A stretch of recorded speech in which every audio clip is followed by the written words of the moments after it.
Hey, you know it's coming. Make the next catch. Dekeel had a big game on the inside and throwing the ball to Gary Jennings for the first time this year. What was that like? It was good. He's a big physical guy.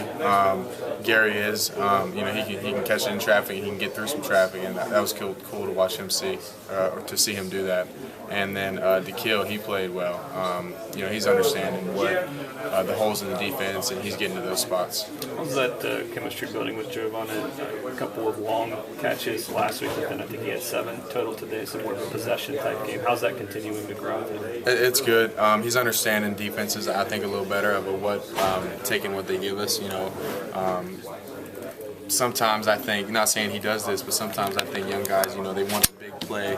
I'm not saying, I can be greedy at times. You always want the big play, but you just got to take what the defense gives you, and we did a good job as a team doing that today. Skyler, Coach Holgerson, you said, a kicker missing 3 field goals, hitting the upright, Wendell recovering that ball in the end zone, Nick getting the rolls on the punts. He feels like all that has to do with the attitude.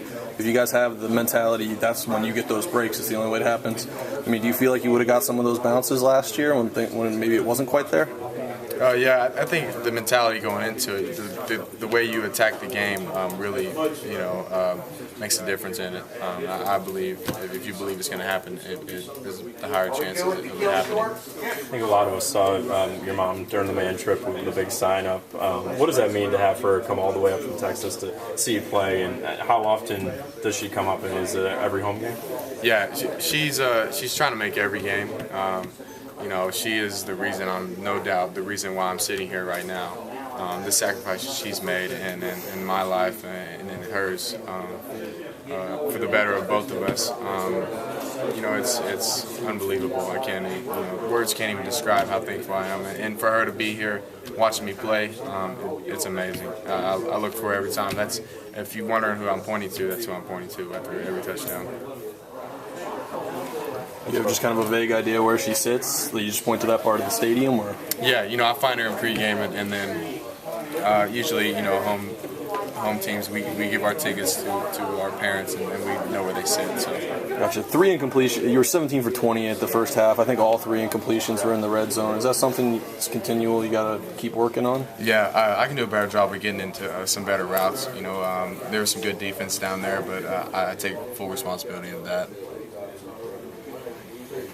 The zone read stuff you guys are doing, how much does that kind of add to the complexity of the offense and to making it difficult to defend? It's just one more thing that people have to prepare for, and I think going into games that people are going to look at that and really it's going to keep people honest and both handing the ball off to our running backs and also putting it in the air.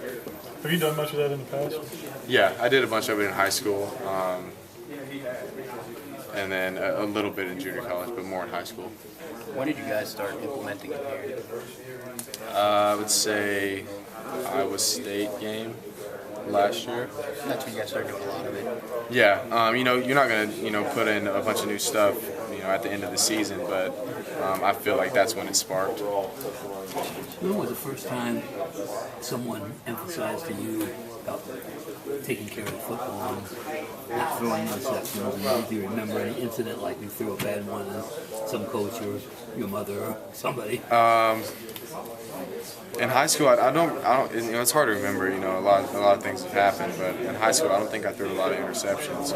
At RCC in California, I know a big emphasis was taking care of the football and really understanding what Coach wanted out there, Coach Kraft, and I think I threw 30-something touchdowns and 3 interceptions. So it's always been a big emphasis of my game to take care of the football.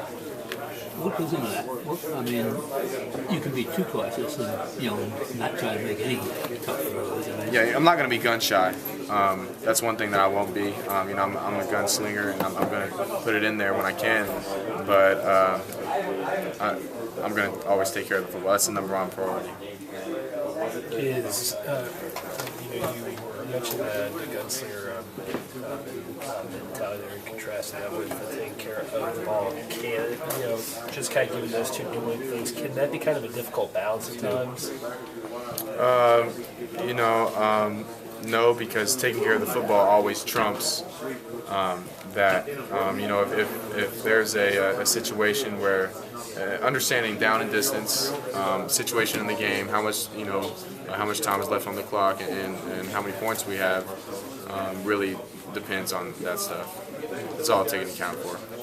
You and DeKale are killing it on those crossing routes, man. Like, you're throwing it narrow windows. He's making great catches. Looks like y'all been doing that for 4 years. Yeah, it's. I think that goes to the summer. We did that a lot this summer, and he was always one of those guys out there. Hey, let's get to work. That's what I love about most of those guys. They love to work, and it shows in times like that. And I'm guessing the ability to play him inside and not have to move him outside because you've got good depth out there. Yeah, lets it him really be helps. strong Yeah, inside, right? he's a great receiver. I want him on the field, whether it's inside or outside. But since we do have those really skilled outside players, it's great to have him on the field. Him and Jordan Thompson. Did you feel like y'all were sharp today? I mean, you scored on your first 4 drives. You get down the red zone pretty easily the first 2 times. Yeah, but we weren't really. We didn't really feel that way because red zone. We need to get the ball in the end zone and in the red zone, and we kind of stalled there for a little bit, but we're going to make a big emphasis on that. I'm sure. Completely different offensive flow from last game to this game, where you didn't go deep as much. You kind of dumped it off and let the receivers make a play. Disappoint you at all? You didn't get to rear back and fire it? We got the W, right? Yeah. Yeah, well, that's all. That's the only stat that matters in my book. I don't care about any of that really. It's just walking off the field with the W. We're 2-0 right now, and I don't care if I hand the ball off every time. If we're 2-0, we're 2-0. You expect teams to play? They give you a heck of a cushion. You expect teams to play with like that with your 2 deep threats? It's going to be different. Going into practice the next week, that's something that we're just going to look at. We're going to take what they give us, no matter what that is. How do you pick? Because they did load it up to stop your run, right? But they also kept their safeties up where you really couldn't push them deep either. So I guess what goes into making the call there for you guys? Which way to go? Seeing grass and understanding throughout the week, film study. Preparation is everything. We see that stuff all week, and so when we see it live in a game, it's really easy to identify. Your second line of receivers on the outside, Devontae, Gary got in a bunch today. How much better were they this week? That explain maybe why they're on the field more this week. They're both physical players, and I think give them the ball and that cushion allows them to fall forward and get some yards. They work extremely hard in practice, and they got their shot. Gary looks pretty fast for his son as well. Yeah, no doubt. He's big, fast, and physical, and he's got strong hands. It's going to take him far. State of the offense after 2 games, man. Are you happy? Obviously not satisfied, but you really never encouraged? Satisfied, but walking off the field, we did a lot of good things, but there's always things to work on. I'm sure Coach hit on that. We just got to continue to get better. Skyler, on Mondays, you get together with receivers, running backs, linemen, right? And go over the next opponent? Yeah, receivers. Okay, receivers, okay. And it's like your own little film session, right? What do you do to get ready for that? Because it's even before the coaches get their hands on it, right? Oh, yeah, they start Sunday, and then I'll usually get on my iPad and just kind of go through it and then kind of get with the coaches on what's going to get a kind of an idea of what's going on, and then pull up last week's film and look at it. We're getting more, as the weeks go on, we're getting more in depth in those meetings. So what did you talk about Monday with them? This Monday was actually canceled. Right. Yeah. Did you cancel it? Because they talked about how great Monday's meeting was, by the way. Really? Yeah. Maybe they didn't show up for that one, huh? Maybe. Wendell loved it, by the way. And you're saying he wasn't even there normally because he's a running back, right? No, yeah. Well, I counted those. He's guys. a receiver. Yeah. Okay. Because they run routes. Okay. But, we did a well of a job Monday, apparently. Maybe they like to have Monday off. That's why. Yeah. Give him a break. Yeah, that's probably why I loved it. Yeah. All right. Thank you very much. Thanks, man. Thanks, man.